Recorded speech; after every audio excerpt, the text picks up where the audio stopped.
everybody, it's Dr. Aimee, and today I want to talk a little bit about something that I think is really important, and that is the sun. So it's summer most places, and the heat is rising.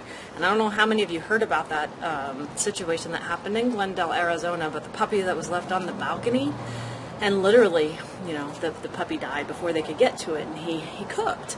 I mean, that's the best way to describe it.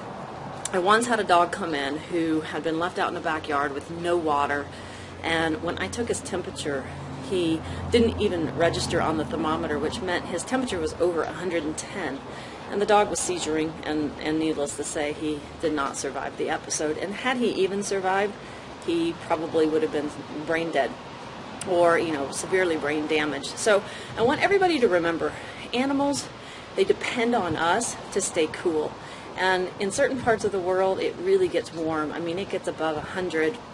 And when they're out with these heavy coats or, you know, dark coats, and there's no shade and there's no wind and there's no water, well, there's no way for them to cool off. And ultimately what's going to happen is their body temperature is going to rise, and they're going to get hotter and hotter, and they're going to start to go into shutdown. Their kidneys are going to fail. They're going to overheat. Eventually, their brain's going to be affected, and they're going to die. So how do we protect them from this? Everybody, you know, if you can, the ideal situation is keep them indoors. Keep them indoors where it's air conditioned. Keep them indoors where there's fans. But if for whatever reason you cannot do that, then you must provide shade for them. You must find a way for them to have a cool place to lay. Water, lots and lots and lots of water. Even a baby pool where they can lay in it and get cooled down and the wind can blow. Because remember, the only way dogs can really cool off is by panting. They do have sweat pads or sweat glands in the pads of their feet, but that's not highly effective. And they have to be able to do conductive cooling, if you will. They lay on a cool surface, and the heat dissipates through the concrete or through the ground and cools them down.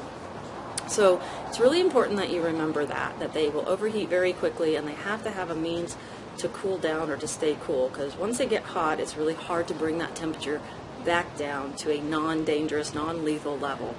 So remember, they need shade, they need water, they need moving air, whether that's a fan or whatever, but ideally they need to be indoors where it is cool and they are protected. So please, I don't want you to suffer at the hands of, you know, and to go through what that puppy went through or that gentleman went through. You know, unfortunately, he is facing felony charges, and likely he should, because that's neglect. So don't neglect your puppies, don't neglect your kitties, and remember, they are depending on you to be responsible and to know how to keep them cool in these rising temperatures, okay? And keep yourself cool. As you see, I'm not wearing scrubs today because it's hot. It's hot out here. It's going to be 101 degrees in Grand Junction, Colorado, and I've got my 2 dogs, and I'm keeping them indoors with me. And the other thing to remember, some people ask me this, is should I shave my dog?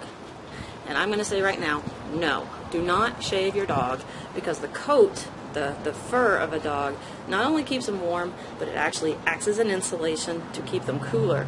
And it's a protection for their skin from the sun.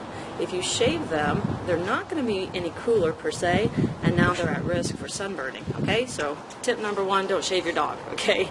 Lots of water, keep them in the shade, give them plenty of water to drink and to lay in, and keep them indoors if you can. All right, this is Dr. Aimee, and this is how you keep your pets cool in the summertime.